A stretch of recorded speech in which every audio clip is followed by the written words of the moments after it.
Welcome to Friday.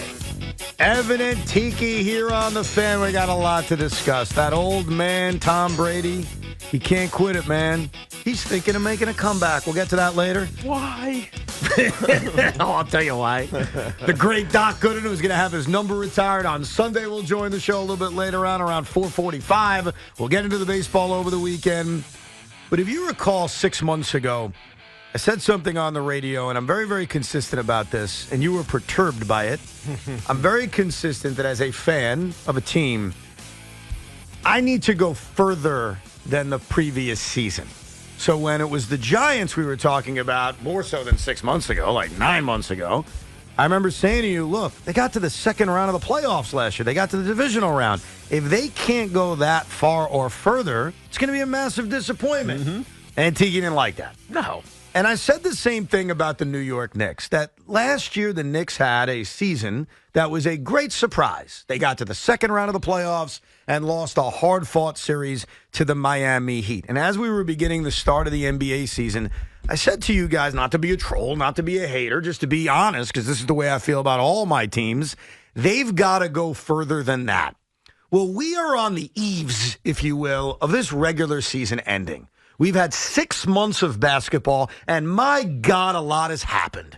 R.J. Barrett isn't here anymore. Emmanuel Quickley isn't here anymore. OG Anunoby is. Julius Randle was great. Then he was done for the season. And Jalen Brunson, right before our eyes, went from that guy's awesome to holy crap, that guy's really, really awesome.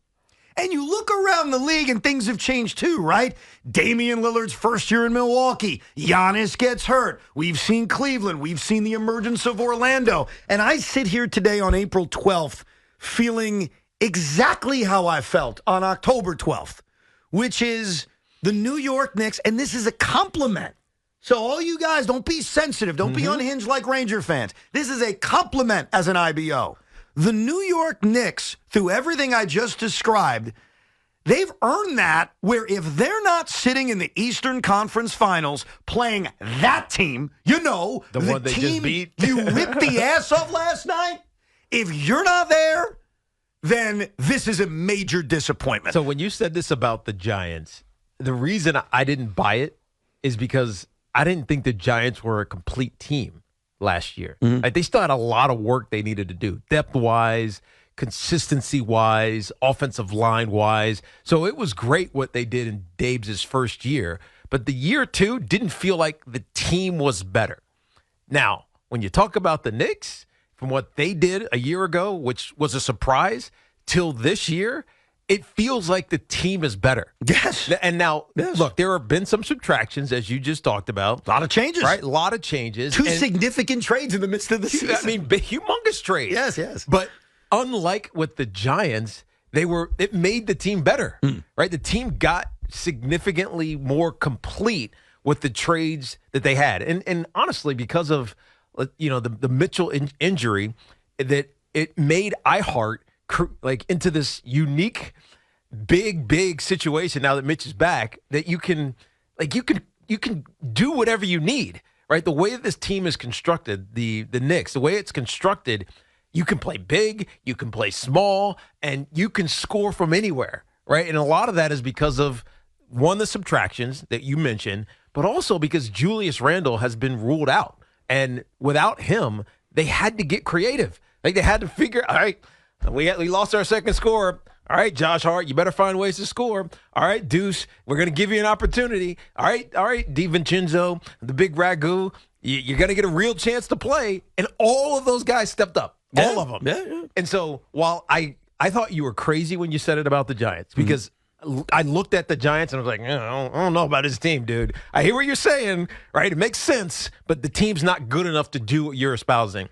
The Knicks, they absolutely are good enough to do what you're talking about. And so I'm not co-signing that. I'm not going to say the team is a failure if they don't get to the Eastern Conference Finals, but I can see why that's the goal. Well, it has to be the goal because they're good enough to do it. Yeah, absolutely. Unlike with the Giants, they weren't good enough to do what you said. The Knicks are good enough to do it this I don't year. want people to get caught into failure, disaster, end of the world. It's just that you're good enough to get there now. And it reminds me of some years where the Yankees get set for the postseason. We know a lot of crazy crap can happen in the postseason, but your expectation is this. Your expectation is get to a World Series. Well, and I say it painfully. I'll be the first to tell you. I say it with a tear rolling down my eye because I don't want it, but I observe it. And that is this team is good enough to be in the Eastern Conference Finals, and they should be in the Eastern Conference Finals. I said something to you a week ago, and I want to edit it slightly because things have changed. I said to you, could the Knicks lose to Miami in the first round? Yeah, but I think they'll beat them. Could they lose to Philadelphia in the first round? Yeah, but I think they'll beat them. Could they lose to Cleveland in the first round? Probably not, but I think they'll beat them. The only two teams I looked at in the East and said, you're not beating those two teams are the Boston Celtics and the Milwaukee Bucks. Well, if you don't mind, let me edit that. Things have changed with the Milwaukee Bucks. Mm-hmm. Things have changed because Giannis Antetokounmpo, A, I don't think is coming back, and B, if he does come back, I don't think he's the same guy. Yeah. All of a sudden, I expect, and I can't believe I'm saying it, and again, tear rolling down eye as I say it, you should beat the Milwaukee Bucks. Let's go Knicks. Even without Julius Randle, you're better than the Milwaukee Bucks. Yeah, I think it's getting close, even though it was one game. Who knows what the energy give a you-know-what level was for the Boston Celtics last night.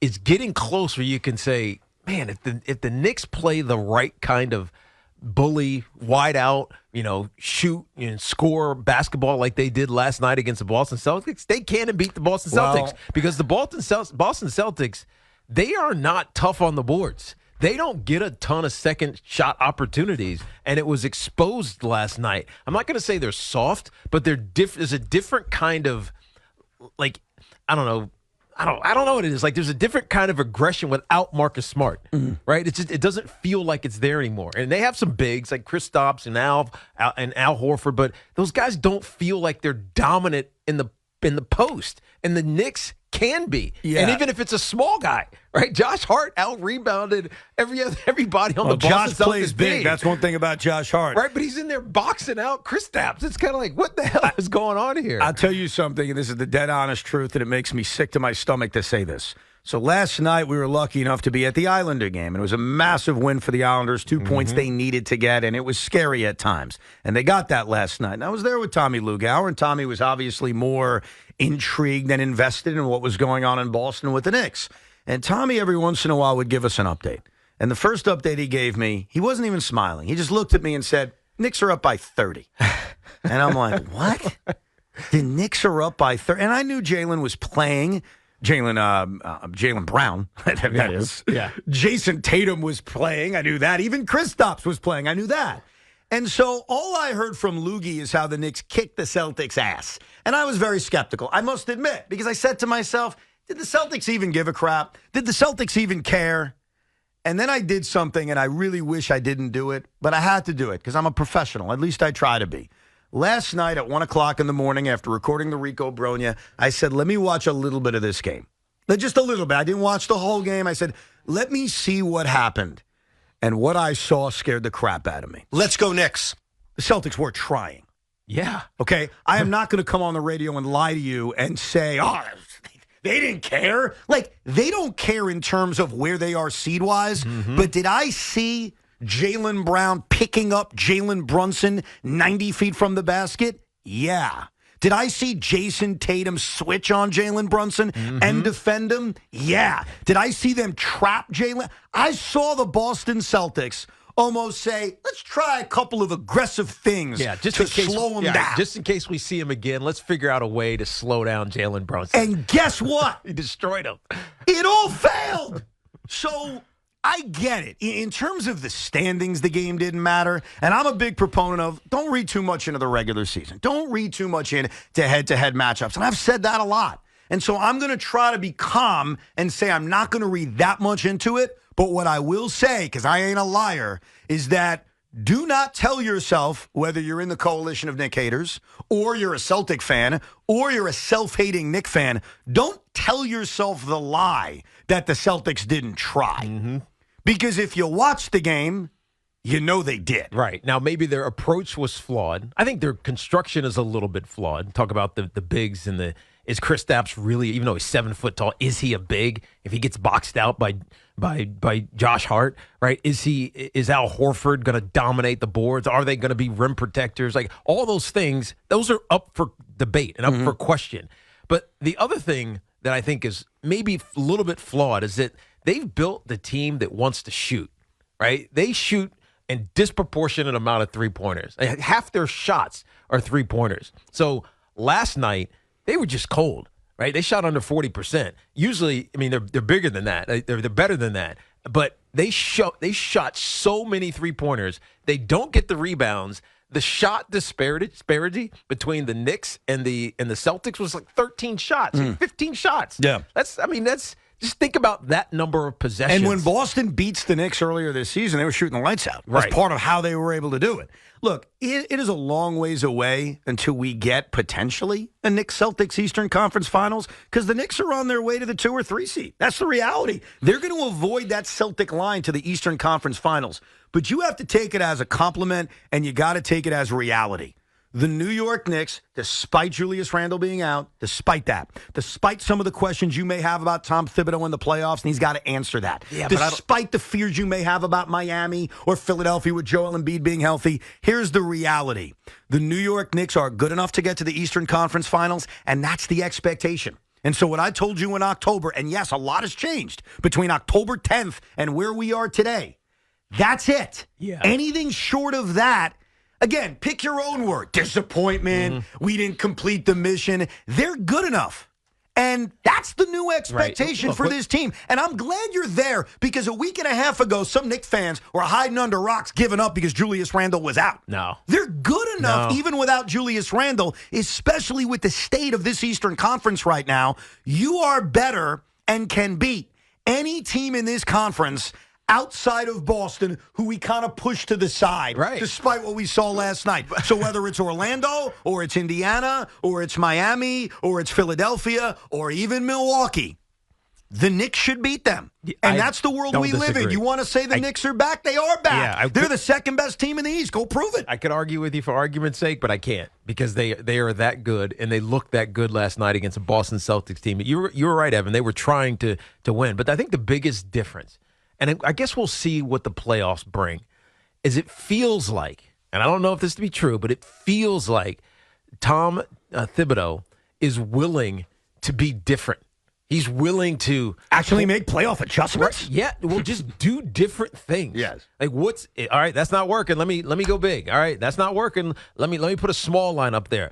You know what? I got shooters. Let me surround Jalen Brunson with shooters and a big, and they'll get the rebounds even against a big team like the Boston Celtics because Boston's not tough enough, and they'll shoot lights out. Right? It feels like Tom Thibodeau, and you have to give him so much credit because there was a point where it felt like he was so close-minded that, like in the face of the obvious, he wouldn't change. Mm-hmm. But it feels like this season, and I think it was by necessity because of the injuries and how he had to utilize these guys who just weren't getting a bunch of playing time like Deuce and others, right? It feels like he's like finally seen the light, and it's like, all right, there's different ways to win. He's had a great season. But remember, unbelievable season. No question. And the Knicks have had a great regular season. But you're defined by the postseason. Yes. That's the way the sport works, and that's the way legacies work, and that's the biggest knock on Tom Thibodeau. Tom Thibodeau has been a wonderful regular season head coach. He's been a wonderful regular season head coach for the New York Knicks. He was a wonderful regular season head coach for the Chicago Bulls. Mm-hmm. You need to win in the postseason.